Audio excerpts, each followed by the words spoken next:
store dito. Kubo-kubo nila. Tuluyan na dinimolish. Ayun, baka naglipat na sila dun pansamantala dun sa dati nilang chapel. Pero bago po yan, please subscribe po ng aking YouTube channel, Kaagapay Mark. Bisitahin natin ngayon si Naimer na. Medyo matagal na rin nung huli kong bisita sa kanya. Yan, kamustahin natin siya. Nagdala lang tayo ng kunting tinapay. Naubusan tayo ng gas kanina. Buti nag-aabot ako dun sa gasolinahan. Sakto, ubos yung gas natin. Buti hindi na tayo masyado nagtulak. Doon lang mismo sa tapat ng gasoline station yung pinaghintuan ko. Yeah.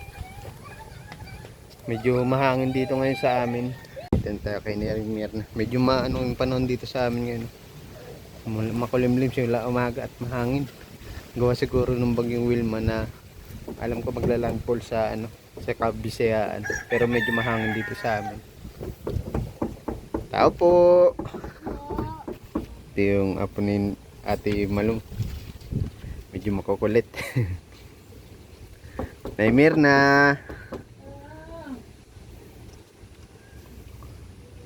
Naimer na, magandang hapon. Kamusta ikaw? Nagkakatok sa iyo yung anak apo ni Ate Malu. Sabi ko lang, bata ang nagano. Tuloy na Mahangin Kanina pa pong umaga. Ay, kahapon pa mahangin. Simula kanina.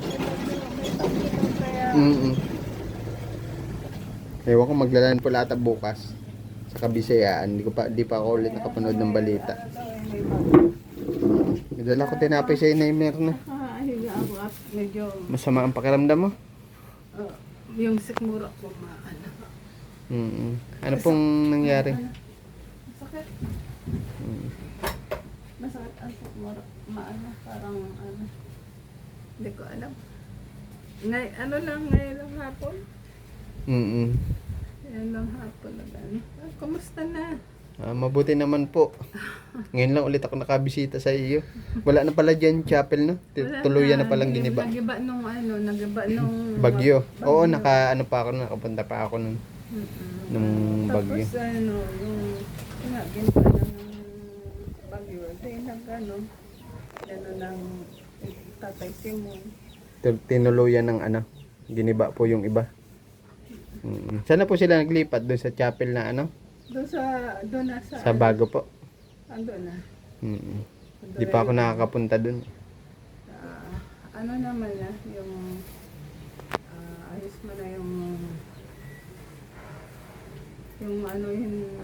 May bubong na po? Wala. Wala pa. Hindi pa masyadong ewan ko kung kailan yan. Si Tatay Simon lang naman ang Si Tatay Simon lang naman ang gagawa.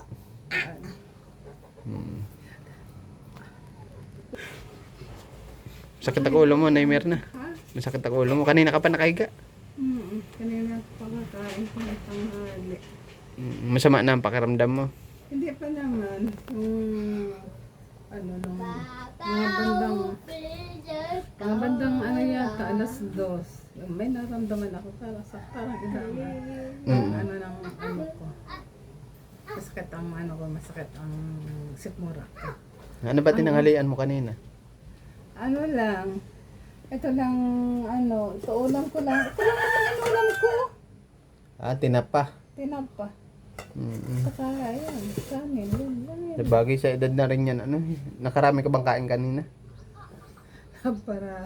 Naparami, yun lang. Siguro Nabigla yung tiyan mo, Yung pag ganyan kasi may edad na. Yung panunaw, hindi na ganun ka, Sabi ko, wala naman akong kinaing iba. Yan lang naman, Ito lang naman. Ayun sa inga ni Naimer na, Yung lumang, yung inner pot. Pang ata, yung pag rice cooker. Rice cooker. Yan ang sinasaingan ko, yung maliit na rice cooker. Maghapon na yan. Wala na kasi akong kuryente, kaya dyan ko na lang yan Pero ayos pa yung kahan niya, yung Tinabi mo lang. Tinabi ko na yun dyan, nakatabi. Kaya lang sabi ko baka masira din yan sa katagalan ng hindi ko nagagamit. Baka masira. Sa Ay, may bagay. balita ka. Kumusta na si John Mark? Si Kuya JM po. Ang alam ko na semento na. Semento na yung kamay niya. Oh. Nung nakaraan galing kami doon, hindi pa nasisemento. Nanggaling din ako doon nung Oo linggo. nga po. Nung linggo galing ako doon. Nung makita ko siya, para akong naiiyak na naman sa nakita akong kalagayan niya. Nung unang magkaroon siya ng yung mga na siya Na mild stroke. Stroke siya, na nakita ko siya noon Opo. itong labi niya. Nagniwi yan, nakangiwi yan. Nakita ko yung noon sa video, yung sabi ko, Pastora, iyak nung kay Pastora. Sabi ko, Pastora, pwede mo akong puntahan natin si JM. Sabi ko na, pero hindi man siya na hospital noon. Nasa bahay lang siya Nasa bahay na siya. Tapos, ngayon talagang totally siya na hospital sa nakuntahan siya. Nagpunta ko noon linggo na kita ko ang kalagayan niya. Para na naman ako naiiyak na nakita kong kalagayan niya. Nakita ko, yung isa niyang kamay, Swero. may swero. Tapos yung isa ng kamay niya, Yung aksidente o may benda. may nakapatong na parang malapad na ano ba yun? Para hindi magalaw-galaw. Kaya nung makita ko yun, pagpasok nga namin sa ospital, sabi ko, ano na naman ang nangyari sa iyo? Sabi kong ganyan. Ay, nakita ko na naman ang itsura ng kalagayan niya. Kaya, parang na ano na naman yung Para ka na naman ng lumo. naawa ko. Balita, Kailan- nasemento na po. Kahapon ata, yung isang araw na semento na. Hindi pa kami ulit nakapunta nung asawa ko, ng kapatid ni Kuya JM. Ano siya yung hindi pa siya nakakalabas. Hindi ko lang po alam ngayon kung nakalabas na. Pero ang namin, naka-upload po baga na semento na yung niya. Ni Kuya Nasemento JM. Sa awa ng Diyos, sa semento na. Medyo matagal lang ata dumating. Mabuti nga at hindi siya na grabe. Ang naging damage lang niya, yun lang kamay Nabangga, niya. binangga sila. Ang alam ko binangga eh. Kasi kami nung time na nabangga sila, si Kuya JM tinakbo agad sa ospital kasi nga wala nang hinimatay na. Ay, hinimatay. Ngayon di na antay yung parang yung responde. Sinaway ni Naimir na yung mga apo ni Ate Malu, mga kukulit. So yun, ayun nga, Naimir na. Ang hangin. Na semento na. Sa awa ng Diyos. Nagpapa-recover na lang si Kuya JM. Sana maka-recover agad at Oo, yan. Pray nga namin. Lord, huwag mo pong pababayaan siya na yung kailangan, yung sa madalian pagaling. nung talagang fully recover na. Mahirap naman kasi kung hindi fully recover. Nagpunta kami ni Pastora, pinag-pray namin yan eh. Ay, salamat po. Oo. Palagi yan, basta may mangyayari dyan na punta kami, pinag-pray namin talaga. Thank you po. Naano ako kay sa kanya kasi kasi di ba sabi ko nga malaking bagay ang nagagawa nila sa Opo. atin. Sabi ko gano'n, ang malaking tulong ang nagagawa nilang, ang mga vlogger na yan, malaking tulong ang nagagawa nila sa atin. Kaya Salamat po sa sa mga panalangin. Ayun nga na sabi ko sa vlog na sama rin nila sa kanilang panalangin na maghilom agad, makarecover agad. Sa awa ng Diyos wala nang ibang sa awa ng Diyos wala nang ibang mas malalang nangyari. Oo, yun lang. Kasi aksidente, di na maiwasan. Kung nag-iingat ka naman, yung kasabayan mo naman hindi nag-iingat. Pero sa awa ng Diyos, Yun nga ang inano namin. hindi malaki yung damage. Pero Yun nga ang ano pa din.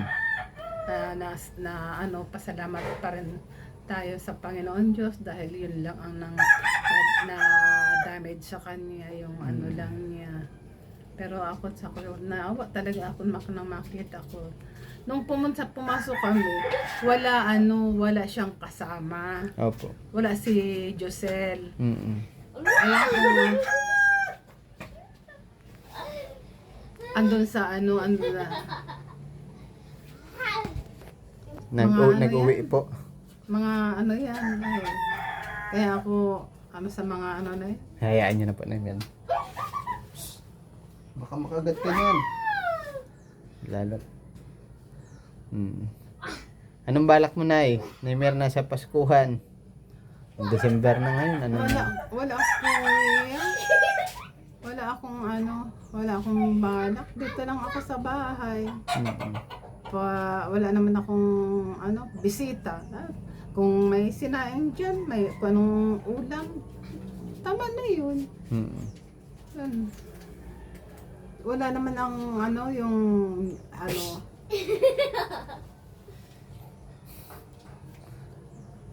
Apo. Tapos, andoon nakatunganga sila doon.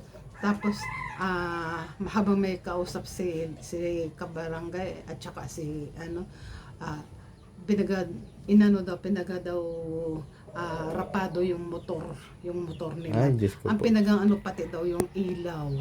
Ay, Diyos Sabi ko ni po. Ninang, nagkwento sa akin. Kinikwento ni Naimer na yung apo ni Ate Malu. Makukulit. Gabi yan mga Oo, yung kambal. gabi ang mga ugali niya. Hayaan na natin Naimer na mahirap man Wala lang si Lola niya, susumbong ko sana eh. Wala man sila. Takot sila kay Lola nila eh. Oo, wala sila dyan. Ate Malu, nagkalakal yata. Hindi ko alam. Wala Di, sila. solo ka lang dito. Pasko, Naimer na. Mag-isa lang. Wala kayong nila, pastora. Ay, kami, New Year. New Year kayo. Sa Christmas, wala.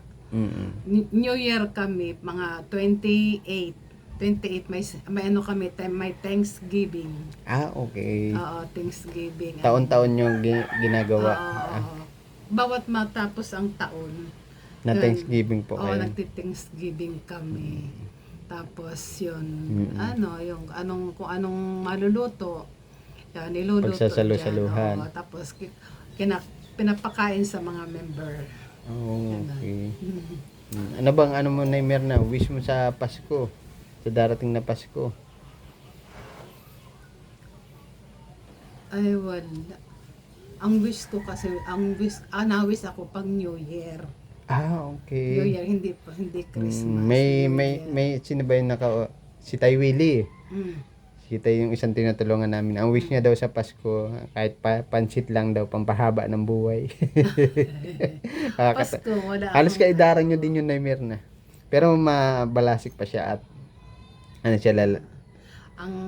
ang wish ko, New Year. Sa Pasko, hindi ako nag-wish pa sa Pasko.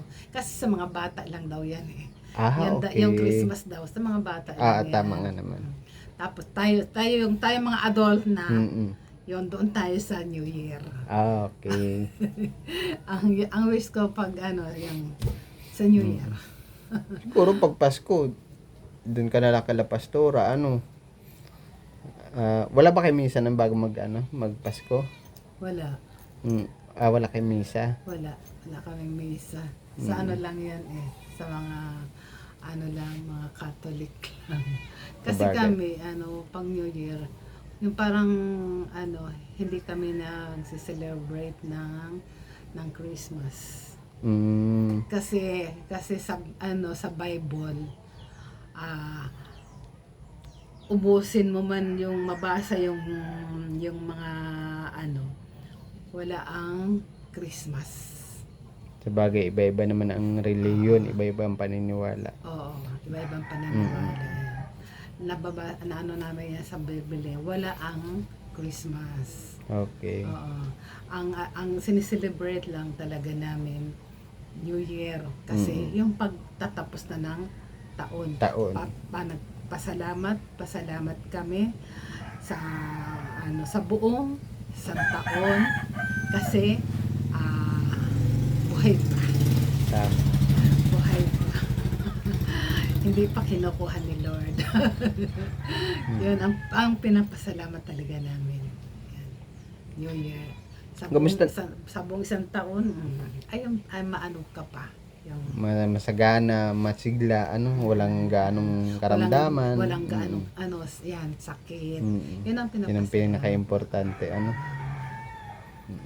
Kumusta na yung mag-iina? Okay naman po. Yung bunso ko, mag 8 months na. Oh, 8 months na. Parang kailan lang, parang hindi pinaghirapan magbuntis. Gano'n naman ang Gano'n naman ang bata. Madali lang lumaki ang bata. Totoo yan ay meron.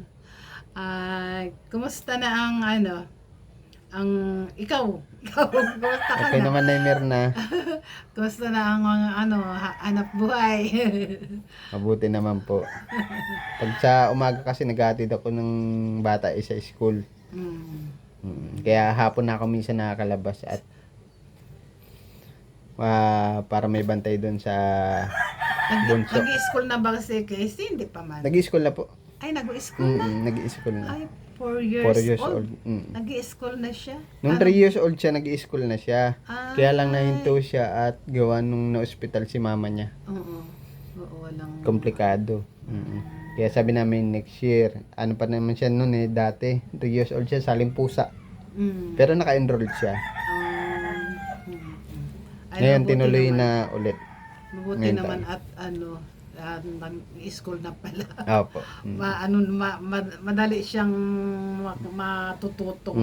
May paghalubilo sa may ibang bata. Lalo dun sa amin wala namang bata doon masyado. Saan ba ang ninyo? Saan bang bahay niyo? Saan ba kayo nakatira? Alawihaw na Mirna. Alawihaw? Saan Alawihaw sa po. Alawihaw? Gusto ko kuya makarating sa inyo. Pag na Mirna, ipaset kita doon, Oh, sige. Promise mo yan, ha? Pag may pagkakataon, Para makarating ko man yung yung lugar namin. lugar ninyo. Tsaka makita ko yung mga bata. Mas makilala ko nila, ganon. Mapakilala ako kay Casey, ako si Lola Mirna. Para makilala niya ako. Kilala ka pa naman noon, Mirna, nababanggit ka sa akin minsan. Pag nag-i-edit ako, sino yan? Daddy, si Nanay Mirna? Na ganun siya. Ay siya. Pag nag-i-edit ako. Kilala ka pa niya kahit matagal na kayo huli nagkita Oo. Pagka nga ako sa inyo, makarating ako sa inyo. Mirna, mapunta na din ako ha. Sige. At baka maabutan ako ng ulan, diretso magsusundo na rin kasi ako kay Mrs. Paghapon, diretso na ako masunod. Salamat sa Pagpasensyahan mo na yan ha. Thank you so much. At sana bago magpasko makabisita ako sa iyo. Ulit? Ginang magmahala tayo. Paramdam ka naman po sa akin. Yung huling paramdam sa akin noong August. Ilang buwan na po kayo, ma'am. Hindi kayo nagpaparamdam sa akin. Binabati ko po kayo ng ma'am, ginang magmahalan tayo kung nagkakapanood ka po sa YouTube channel ni Kagapay, Kuya Mark. Binabati ko po kayo ng Merry Christmas and Happy New Year. Paramdam po kayo. Malay mo, Mirna.